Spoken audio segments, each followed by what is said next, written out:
Sir ನಾವು ಗಾಡಿನ ಓಡಿಸ್ತಾ ಇರಲಿಲ್ಲ, ಹಿಂಗ್ ಕಾಲಲ್ಲಿ ಹಿಂಗ್ ತಳ್ಕೊಂಡು ಹೋಗ್ತಾ ಇದ್ದಿದ್ದು. ಸರ್ ನಮ್ಮಪ್ಪ ಹಾಸ್ಪಿಟಲ್ ಅಡ್ಮಿಟ್ ಆಗ್ಬಿಟ್ಟಿದ್ದಾರೆ ಸರ್. ಹೆಲ್ಮೆಟ್ ತಗೊಳಕ್ಕೆ ಹೋಗ್ತಾ ಇದೀವಿ ಸರ್. ಸರ್ ಆಕ್ಚುಲಿ ನಾವು ಟ್ರಿಪಲ್ ರೈಡಿಂಗ್ ಮೇಲೆ ಒಂದು ಪ್ರಾಜೆಕ್ಟ್ ಮಾಡ್ತಾ ಇದೀವಿ. We were just checking if this engine has the capacity and the torque to pull the load of 3 people, sir. ಅಲ್ಲ ಸರ್, ನೀವು ಹುಡುಗಿರು ಹಿಡಿಯೋದೇ ಇಲ್ಲ ಸರ್. ಸರ್ ಈ ರೋಡಲ್ಲಿ ಪೊಲೀಸ್ ಇರಲ್ಲ ಅಂತ ಬಂದ್ವಿ ಸರ್. ಸರ್ ನಮ್ಮಮ್ಮ ಹಾಲು ತಗೊಂಬರಕ್ಕೆ ಕಳ್ಸಿದ್ರು ಸರ್. ಸರ್ ಆಕ್ಚುಲಿ ಇವನಿಗೂ ಹಾರ್ಟ್ ಅಟ್ಯಾಕ್ ಆಗಿದೆ ಸರ್. ಸರ್ ಏನ್ ಸರ್ ಹೇಳ್ತಾ ಇದ್ದೀರಾ? ಟ್ರಿಪಲ್ ರೈಡಿಂಗ್ ಅಲ್ಲೋ ಇಲ್ವಾ? ಯಾವಾಗ ಸರ್ ಈ ರೂಲ್ ಬಂದಿದ್ದು? ಸರ್ ಇವತ್ತೇ ಫಸ್ಟ್ ಟೈಮ್ ಸರ್ ನಾವು ಟ್ರಿಪಲ್ ರೈಡಿಂಗ್ ಹೊಡಿತಾ ಇರೋದು. ನಾವು ಯಾವತ್ತೂ ಅಲ್ಲೇನು ಯಾವತ್ತೂ ಹೋಗಿಲ್ಲ ಸರ್. ಅಂತ 3 ಜನ ಒಟ್ಟಿಗೆ ನಡ್ಕೊಂಡು ಹೋಗಲ್ಲ ಸರ್ ನಾವು. ಹಾಂ ಸರ್, ಅವ್ರ ಮನೆ ಇವ್ರ ಮನೆ ಎಲ್ಲ ದೂರ ದೂರ. ತಗೊಳ್ಳಿ ಸರ್, ಮಾತಾಡಿ ಇವ್ರ ಜೊತೆ ಮಾತಾಡಿ ಸರ್.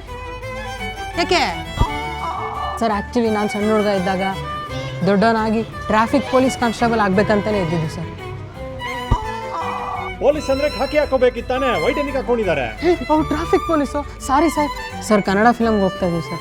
ಥಿಯೇಟ್ರಿಗೆ ಮೊದಲೇ ಜನ ಬರ್ತಾ ಇಲ್ಲ ಸರ್. ನಿಮ್ನೆಲ್ಲಾದರೂ ಡ್ರಾಪ್ ಮಾಡಬೇಕಾ ಸರ್?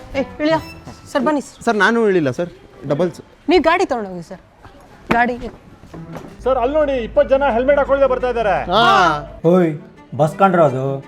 ಸರ್ ನಮ್ಮ ಹತ್ರ ಬರೀ 200 ರೂಪಾಯಿ ಇದೆ ಸರ್. ನಮ್ಮ ಅಪ್ಪನ ಹಾಸ್ಪಿಟ್ಲ್ ಬಿಲ್ ಕಟ್ಟಬೇಕು. ಇವನಿಗೆ ಬೇರೆ ಹಾರ್ಟ್ ಅಟ್ಯಾಕ್ ಆಗೋಗಿದೆ ಸರ್. ಸರ್ ನಾನು ನಿಜ ಹೇಳ್ಬಿಡ್ತೀನಿ ಸರ್. ಪ್ಲೀಸ್ ಕೊಡೋ ಬೇಡವೋ? ಸುಮ್ಮನೆ ಇರೋ, ನಾವು ನಿಜ ಹೇಳಿದ್ರೆ ಅವ್ರು ಬಿಡ್ತಾರೆ ಸರ್.